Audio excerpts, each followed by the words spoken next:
Now, Martha Corey, there is abundant evidence on our hands to show that you've given yourself to the great of fortune. Do you deny it? I don't know what a witch is. How do you know then that you are not a witch? Where would I know it? Why do you hurt these children? I do not hurt them, I scorn it. I have evidence for the court. You keep your seat. Thomas Putnam is reaching for land. Remove that man, Marshal. You're hearing lies. Lies! Arrest him. I have evidence for the court. Why would you have evidence? Hands off, damn you, let me go. Giles? I'm not good lord. I have evidence. You're not in there, Giles. It is a court. Freddie, calm yourself a moment. You, Mr. Hill, go into bed, I speak. Moments are a moment. No, we hate my wife. How dare you come roaring in this court? Have you gone daft, Corey? You're not a Boston judge yet, Hawthorne. You'll not call me that. Who is this man? Giles Corey, man, the Morton Church. I'm asked a question, and I'm old enough to answer it. My name is Corey. Giles Corey. I have 600 acres in Timber Division. It is my wife you need to tell me now. And how do you imagine to help her cause in such contemptuous riots? Now be gone. Your old age won't keep telling you for this. They're telling lies about my wife, ma'am. Do you take it upon yourself to determine what this court shall believe and what it shall set aside? Your Excellency, we mean no disrespect. Disrespect indeed. It is disruption, mister. This is the highest court of supreme government in this province. Do you know it? Your Excellency, I only said you're reading books and they come and they take up my... What books? She's my third wife, ma'am. I never had no wife so think of books that I thought to find the reason of it, you see. But in no wish I blame you. I have broke charity. I have broke charity. Excellency, this man claims hard I would let him evidence. submit his evidence or proper affidavit. You are certainly aware of our procedure here, Mr. Hale. Clear this room. Come on. We are desperate, ma'am. You come say and cannot be heard. Who is this? Francis Nurse, Excellency. His wife Rebecca, are working down this morning? Indeed, I am amazed to find in such uproar. I have only good report your character, Mr. Nurse. I think you must be right. Let you write with me. In due time I will. We have evidence for your eyes, and Dr. Baker can kill it. The girl's a fraud. What's that? You have proof of ma'am. They're deceiving you. Do you know who I am, Mr. Nurse? I fully do. You must be a wise judge to be what you are. And do you know that near to 400 are in the jails from Marvin to Lynn, and upon my signature? And 72 condemned to hang by that signature. I never thought to put it away, judge, but you are deceived. Mary Warren, what are you about here? She would speak with the deputy governor. Do you not tell me Mary Warren was sick in bed? Sure, Your Honor. I did a quick last week. She said she was sick. She's been striving with us all week long. It comes now to tell the truth on this issue. Who is this man? John Proctor, ma'am. Elizabeth Proctor is my wife. He's come to open the court, Your Honor. Keith, what would you tell us, Mary Warren? She never saw no spirits, ma'am. Never saw no spirits? Never. She signed a deposition. No, I accept no depositions. Now tell me, Mr. Proctor, have you given out this story in the village? We have not. I pray you.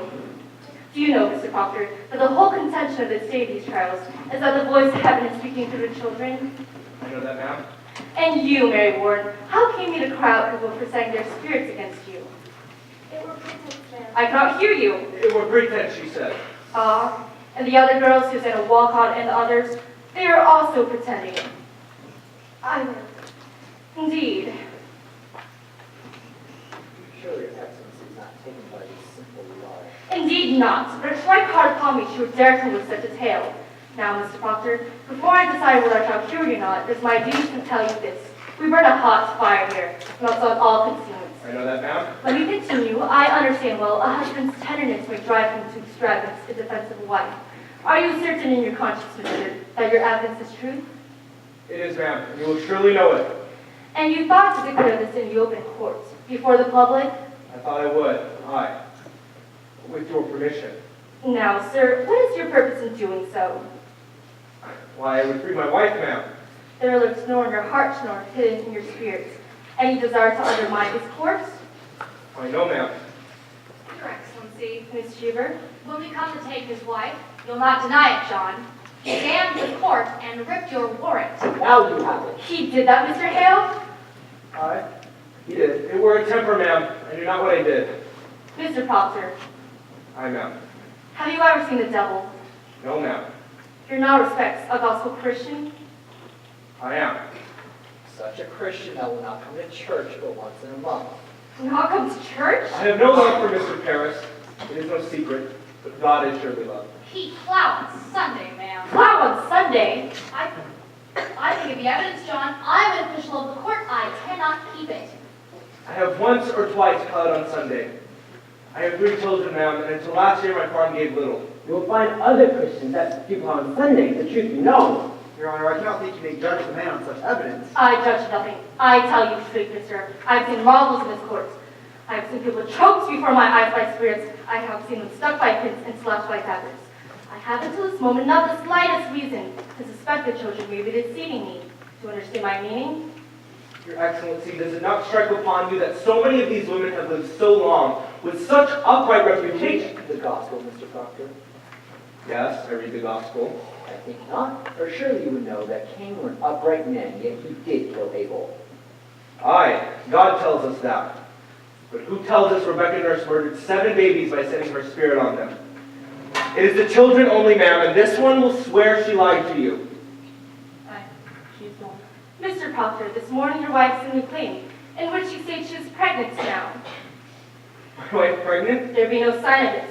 But We if she examined say her body. if she says she's pregnant, then she must be. That woman will never lie to stand forth. She will not. No, ma'am, never. We have thought it too convenient to be credited. However, if I should tell you now, I'll let her be kept another month. And if she begins to show her natural signs, you'll have her living yet another year until she is delivered. What say to that? Come now, you say your only purpose is to save your wife. Good then. She has saved at least this year, and a year's long. It is done now. Will you drop this charge? I cannot. Then your purpose is somewhat larger. He's come to overthrow the court, Your Honor. These are my friends. They're I judge right. not, sir. I am ready to hear evidence. I come not to hurt the Marshal, court. go into the court and bid Judge Stott and Judge Sewell to clear recess for 1 hour, and have them go to the tavern if they will. All witnesses and prisoners are to be kept in this building. Hi, ma'am. If I may say it, ma'am, I've been this here my whole life. It's a good thing, I'm sure it is. Now, Mr. Proctor, what disposition do you have for us? And I beg to be clear, with openness and sky and honest. I'm no lawyer. The beard heart need no lawyers. Proceed as you will. We read this verse, ma'am. It's sort of a testament. The people signing it declare the good opinion of my wife, Rebecca, and Martha Short. The good opinion. These are all landholding farmers, members of the church. If you'll notice, ma'am, they've known the women many years and never saw they had no signs of dealings with the devil. How many names are here? 91, Your Excellency. These people should be summoned for questioning. I think we ought to be examined here. I gave them my word. No harm will come to them for finding this. It is not only an attack, I think. These are all culminated Christians, ma'am. Then I'm sure they have nothing to fear. Cheever, have more to out for these arrest or examination. Now, mister, what other information do you have?